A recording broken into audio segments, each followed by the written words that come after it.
Max Olson has been doing this. It comes to defense, the stop rate in college football through the last weekend of college football.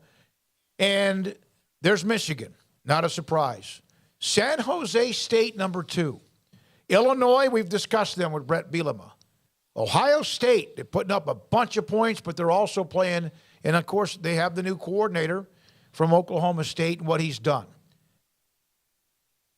Then you have Georgia, not a surprise. Alabama, kind of a surprise to me because they've given up a lot of points, especially to Tennessee. Maybe just that game is one that pops out. Then there's Big 12's Iowa State.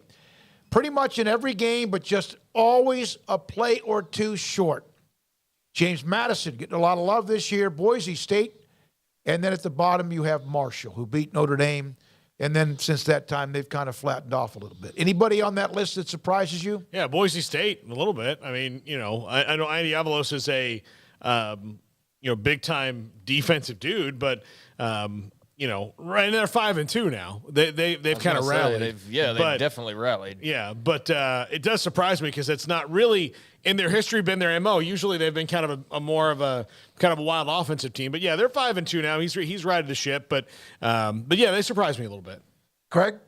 I mean, they have been more of an offensive team, but Hank Bachmeier's a quarterback, and he's the one going to the portal mid-year. So, I mean, I think that goes to show you what the problem is in Boise, Idaho, or what the problem was. And now you suddenly see a little bit of a turning of the sails ever since that happened. But, yeah, I mean, I guess it's just interesting to see that. I mean, I'm not surprised, obviously, to Iowa State or Georgia or an Alabama. I mean, maybe Alabama that high to some extent, but I don't know. Like, there's so many numbers used in college football now. Like, I don't know. I just saw another new formula today for determining how games are decided, and it's like the 15th one that I've seen develop over the last year. So I don't know what to believe anymore as far as all that goes.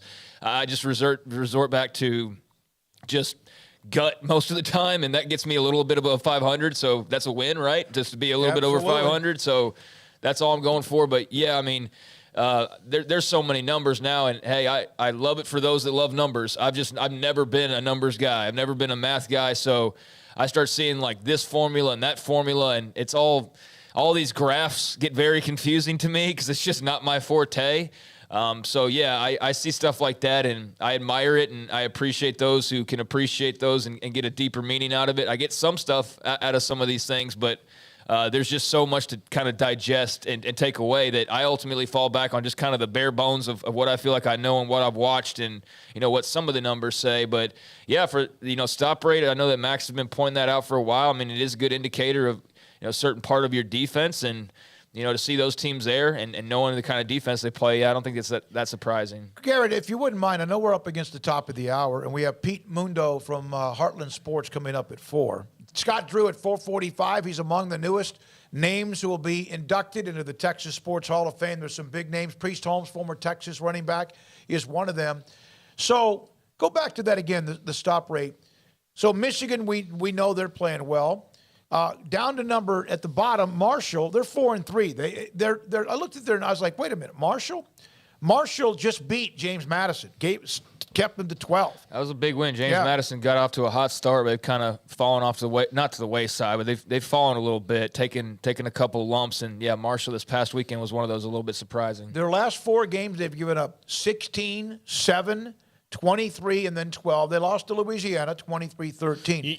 You know what Marshall's big deal is, though? They've got really good running backs, and they run the ball really well. So their offense also helps their defense probably more than most, but because they run the ball exceptionally well. A bunch of transfers back there, all working out for them. San Jose State is 4-2, 2-1 in the Mountain West. Boise State atop that. As you mentioned a little earlier this year, we're thinking, they're in a free fall. They've won, as you've mentioned, 5 in a row, 3 games in a row, I guess, and 4-0 in the conference right there. Iowa State's got a losing record, but it's in the Big 12, these one-score games, and this year they're on the wrong end of it, and right now trying to look for their first win as they host Oklahoma.